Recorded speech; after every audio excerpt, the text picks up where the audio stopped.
Well, it's very nice of this church to have invited representatives of the Creation Science Association. Very delighted to be asked to speak to you people, and especially when it's March break, to come and listen to something that isn't about maybe sports or having fun. Well, that's very good of you to come, and we're very pleased. So what we're talking about is what we can learn from the Bible and science. Just a tiny little insight. I mean, there are books and books and books that have been written on the topic. But thinking about being outside and looking around these days, a few days ago, we saw a rabbit.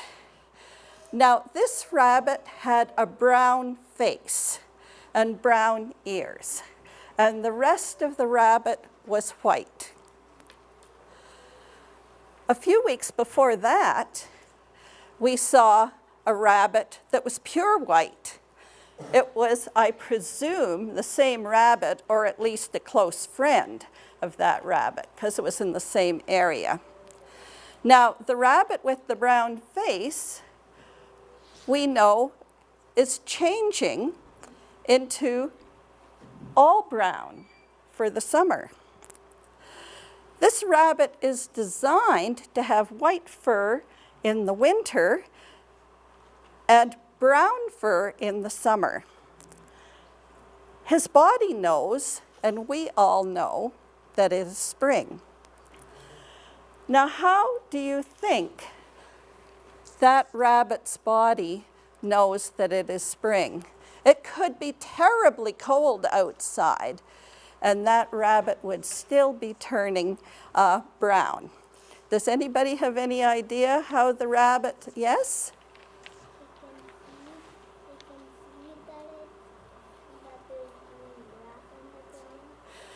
This young man said the rabbit can see. I think that is really quite a good answer. The rabbit his body is observing that the days are getting longer. And with the days are getting longer, all of a sudden, out goes the white fur and in comes the brown. So we can all see how beautifully the countryside around here is in every season. And when we look at how beautiful it is, we like to reflect on who made all things. Oh, good, there's the rabbit. I'm supposed to be changing. Maybe you people can change. I'll just signal, okay? Okay, so if you do the next slide. So, you know, we look around and we like to reflect that it is God who made all things. The Bible tells us that it is God who made all things. And this is easy to understand when we see how beautifully everything is put together. But there is a problem. The problem is that in school, we are told that it is evolution which brought about all things. Now, what does that mean? You people have probably heard the word evolution, but you maybe don't really know what it's all about. So let's look at the next slide. Next, okay. Now, these are two pieces of sidewalk. You can see that the one on the right, my right, looks pretty good. The one on my left is a bit of a mess. What do you think happened to the sidewalk on my left? Okay? This young man, who has wonderful answers, said that people wrote on it. Well, that's certainly an idea. But what if I told you you are not allowed to blame anybody? What if I told you you're only supposed to think up matter, like the cement, and processes? Something going on, okay? Now, how do you think that sidewalk got the way it is?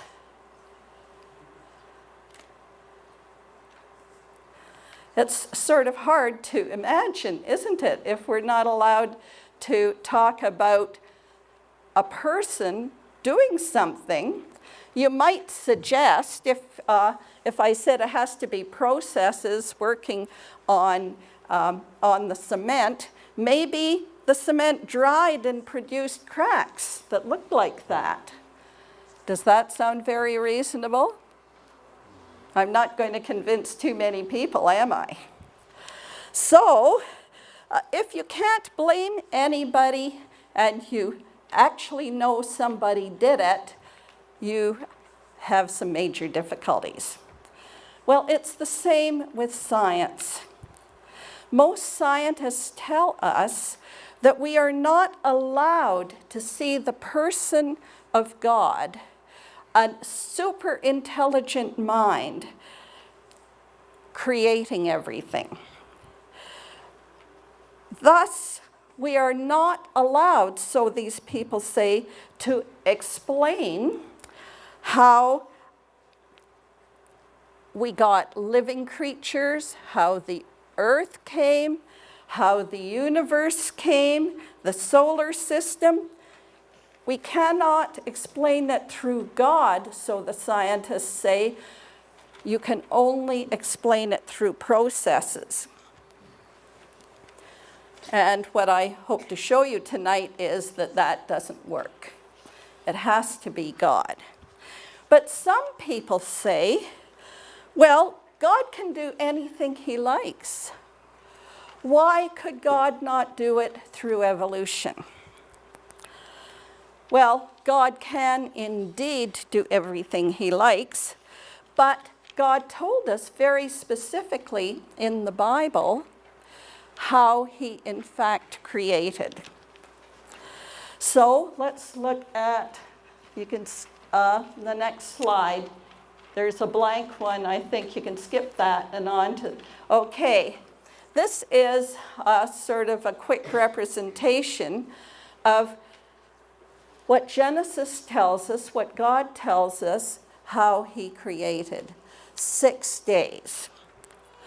And among other things, the Bible tells us that God created the different kinds of creatures separately. So there's a cat kind, a dog kind, kinds of animals that eat grass, and so on. And also that man was the final creation and very special and in the image of God. Well, evolution is not at all the same thing. So to suggest that God used evolution to bring about his creation when he told us so specifically how he did it, it just doesn't make sense. When we look at evolution theory, it involves millions and billions of years. That doesn't sound like 6 days, does it? And according to evolution theory, man came from chimps.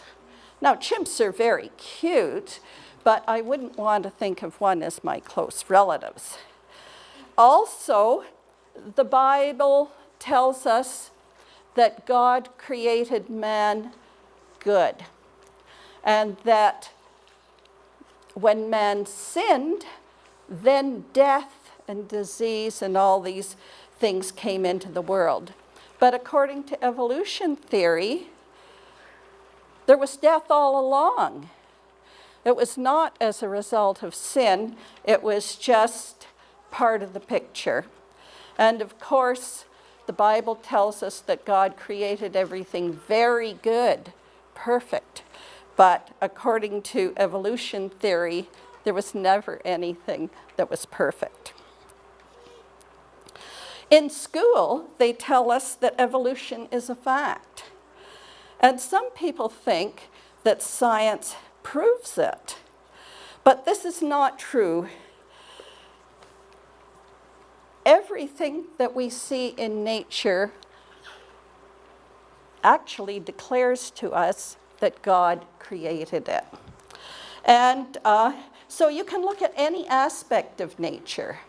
You can be a chemist, a geologist, a biologist, a microbiologist, whatever your chosen field, you will see God has created it.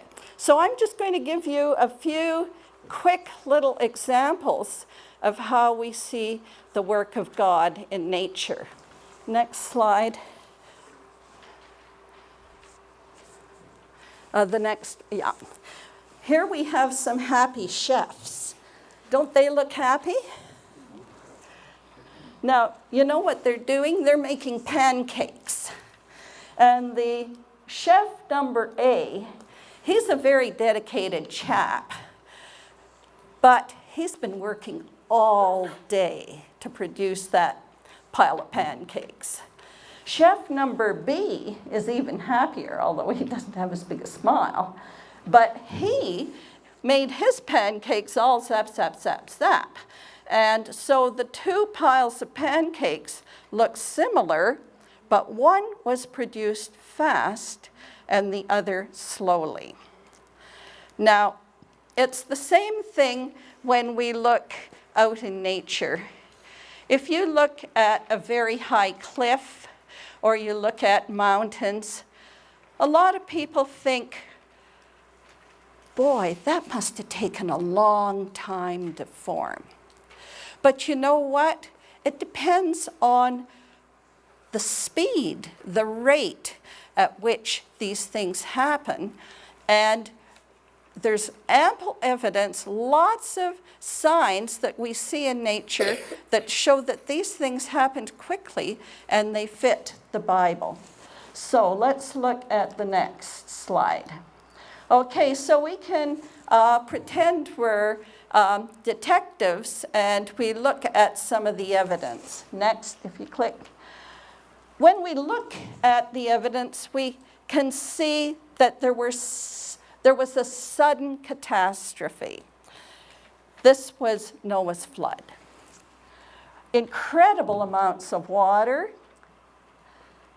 unbelievably fast water currents, and these water currents were carrying tremendous loads of sediment. That's gravel, sand, rocks, clay, tremendous amounts of these things were being carried, and they were being dropped down from these water currents when they slowed down at all.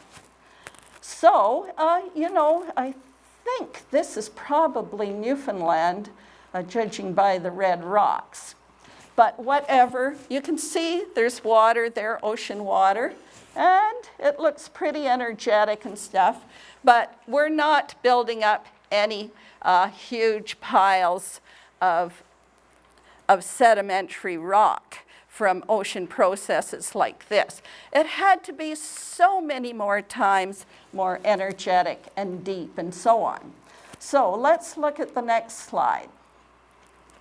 This is a beach, at least I was on a beach in Australia. Western Australia. And the thing that you can't help noticing there is that very flat line through the center. I think if you click a couple of times, some arrows come down and show where that, anyway, they don't quite come down. Back, okay. So you can see that very flat bedding line. Now, that tells us something. That tells us that the next layer coming down came down very fast. It had to come down very fast because if it didn't come down very fast, there would be erosion and all sorts of working of weather. You look at the top of that cliff. boy, there are holes, it's very wibbly wobbly, it's up and down. That's what the weather does from any length of time. So if you're going to get a flat layer like that, it has to be buried very, very fast. So when you see a flat bedding plane like that, what do you think in your mind? What do you think? Fast, right? Okay, let's look at the next slide. This is in England, the south of England. You've heard about the White Cliffs of Dover, I presume. This is a little bit further along the shore. Actually, it's called Seven Sisters. But anyway, it's the same White Cliffs. And when you look at those cliffs, if you look closely, you'll see that it's one flat bedding plane after another, all the way up the cliff. What does that tell you? That tells you that those layers of chalk came down very, very fast. I brought some chalk back and gave it to a friend who has electron microscopes and stuff, and he took a look at the chalk, and you know, it's all the walls of green algae. That whole cliff is all green algae. It doesn't have sediments, it doesn't have all sorts of other stuff, it's just algae. And there were tons and tons of algae. Probably the temperature changed or some fresh water came in or something, and the algae just sank down, boom, boom, boom, boom, boom, and we got that very thick cliff. Another slide. This is near the Grand Canyon. It's just upstream a little. I think you can see the flat bedding planes at the top there. It's actually flat bedding planes down further too, but they're a little bit wider apart, which means that there was more sediment came down in a hurry before the next layer came. And this is the Grand Canyon itself. There's an arrow will come down. Okay, another arrow. The blue in the center is the river, and then there's rock on either side, which is quite dark. That is rock that was melted, and then they call it the Vishnu schist. Isn't that a cool name? And then after that, it's the sedimentary layers. They're all flat. They all came down, boom, boom, boom, all the way up. So again, fast depositing layers. So, you know, when you think about high cliffs, you think about all these geological processes, they don't have to take millions of years or hundreds of thousands of years. They are signs of a tremendous catastrophe that happened during the flood of Noah. Okay, next slide. Okay, so we're going to look at another example of interesting, at least interesting to me, science, and that is sudden appearance. The thing is that people try to tell us that the fossil record proves evolution. Looking at fossils proves evolution. Well, it doesn't. I have some fossils up here, by the way, that you can see later. But anyway, what we actually see when we look at the fossil record is that all of a sudden, first of all, there are layers and layers and layers of sedimentary rock with just little microbes in them. And then all of a sudden, we see this sudden appearance of animals with big, complicated bodies. It isn't, evolution likes to tell us there was a slow process going from simple creatures to complicated. What we see here is complicated creatures in wide, wide variety. Now,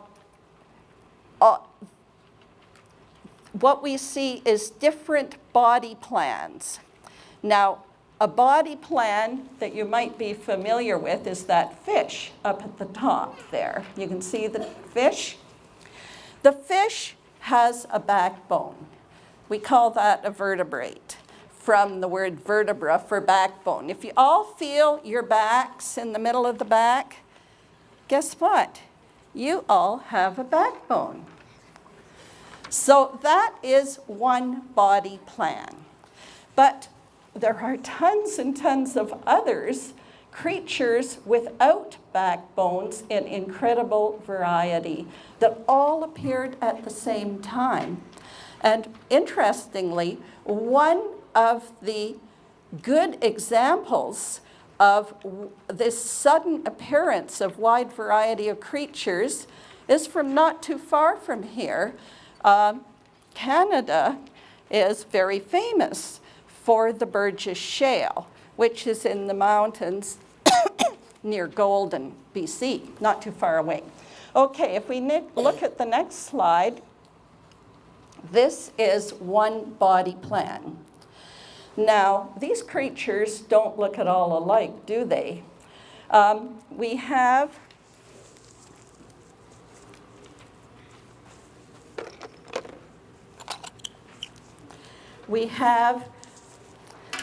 things like snails.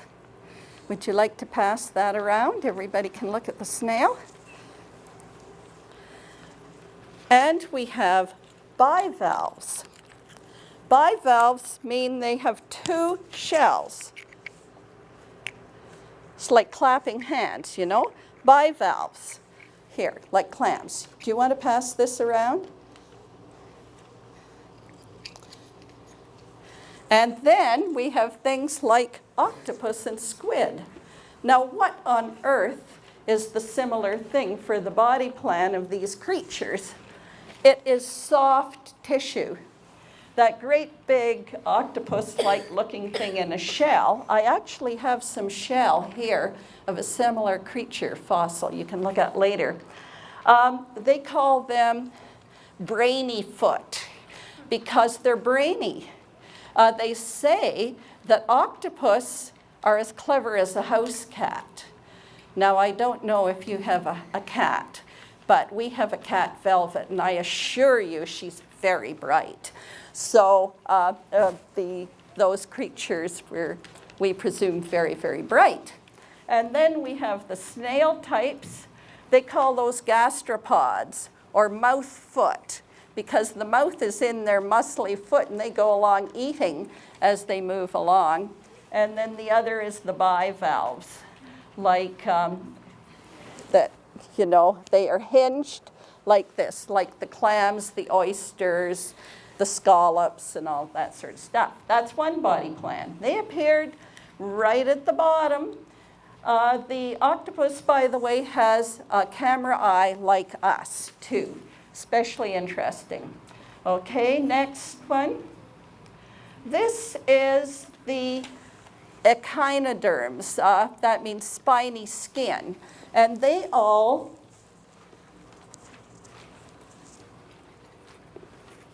their bodies are all built on 5 equal parts. So are you girls, you can pass that around. So what we have here is, they call it sea lilies at the top. I have some sea lily fossils here, really exciting. They thought they were extinct until they took a dredge from the bottom of the ocean, and they're still living. But they're built, they have 5 tentacles on multiples of 5. Then there's the sea urchins, don't step on one of those, and sand dollars. And so very interesting. They don't know where this body plan of 5 equal parts came from. In fact, they don't know where any of these body plans came from. Next one. This is the arthropods. They have their skeleton. Our skeleton is inside us, our bones. these creatures have their skeleton outside. And they have joints, they have legs, they have wings, very fancy. I have a mold, a model of a trilobite fossil here, and I actually have a trilobite fossil there. And you can see the eyes of the trilobite in the fossil. These trilobites had exceptionally good eyesight.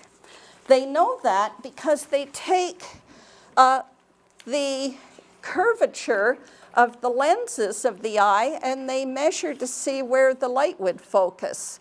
And they've been able to discover that the light from all these eyes focuses on a central part and really, really good eyesight. Also, these creatures right at the bottom of the Cambrian layer. So sudden appearance. Next. And these are the jellyfish types. How many of you have ever seen a jellyfish? They're sort of interesting, aren't they? As long as they're not trying to sting you. I saw some off the coast of Nova Scotia in Canada, but I expect that they're around India, around the coast too. I'm sure there are lots of very interesting ones there. So there are jellyfish and there are sea anemones, and that's another body plan. So sudden appearance is another one, and then wonderful design. Next slide. Okay, how many of you have seen a fossil of Triceratops? Most of you probably have been to the Terrell Museum and seen, this one is actually in the Terrell Museum. Now, we sort of get the impression from what they say in school that creatures died out because they were not well suited to the challenges of life. They just lost out in the competition for life. Now, that is not the case. You know what? Even the dinosaurs were wonderfully designed. Now, Triceratops, the thing you notice about Triceratops is that big head, right? It's about a third of the body long. And you know, that's all bone. And that could be very heavy and very awkward to move. And if you can't move your head and you can just look straight ahead, you're going to have a very hard time managing in life. However, these creatures have a very interesting feature. Sticking out from the back of the skull is a perfectly round ball, like a trailer hitch. You've seen trucks and cars with these things sticking out from the back, and then they attach a thing on so that the driver can pull a trailer, and the trailer can turn because it maneuvers on that round ball. And that is how the horned dinosaurs managed too. They had these perfect balls sticking out of their skull, and then the backbone hooked around that, and they could turn their heads. Okay, next slide. Okay, now in the Terrell Museum, they have some sauropods. Those are big dinosaurs from the United States. And these were four-footed creatures, and they were plant eaters. And the thing that you notice most about them, of course, is their very long neck. Now, the neck could be a major, major problem unless it had some special features. That neck, if it didn't have special features, would just plop to the ground. The creature wouldn't be able to hold it upright. What it needs is bracing under each piece of backbone under the next one so that the thing cannot collapse. So you can see at the front, can you see those projections towards the back, each one under the next one? That is a very special feature that keeps the neck from collapsing. And also, Diplodocus had projections from the dorsal side, the back, that were connected by a sort of a flexible rod that also enabled it to keep the neck upright. There are all sorts of sauropods we could look at, but we're not going to. We're going to look at one more. This is Mamenchosaurus. And this has the longest neck they know about. And we'll look at the next slide. You can see that backbone, and it too has those projections under every piece of backbone under the next one. But there's another feature as well about this backbone. These pieces of backbone were actually like silver balloons. Have you guys ever had one of those silver balloons that says happy birthday or congratulations? You know the balloons, they're silver and they're full of helium and they're very light. How many know what I'm talking about? Yeah. So those backbones are just like the silver balloons. They are very, very thin bone filled with gas that makes them light and easy to manage. I have a couple of quotations from scientists. Next slide. Okay. Dr. Philip Currie is at the university here now. Previously, he was at the Tyrrell Museum. And in one book, he says these backbones marvelously engineered structures for lightness and strength. And in another book, he says they are maximum strength for minimum weight, a true triumph of engineering. Okay, how many of you know an engineer? Okay. Anybody know some engineers? Okay, engineers, let's think about it. Do they have brains? Do they do planning?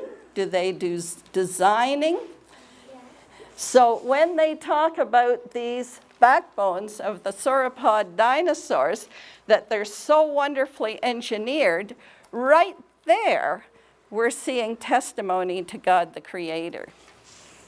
So I think maybe that's the final slide. Is it? Yeah, I have two video clips. One shows wonderful design of giraffes, and it's from a video DVD called God of Wonders, which is a very, very lovely DVD, which we do have for sale, happily, on the back table. And the other one is about, the giraffe is from Incredible Creatures, which is another DVD. And then God of Wonders, we'll look at sun and stars.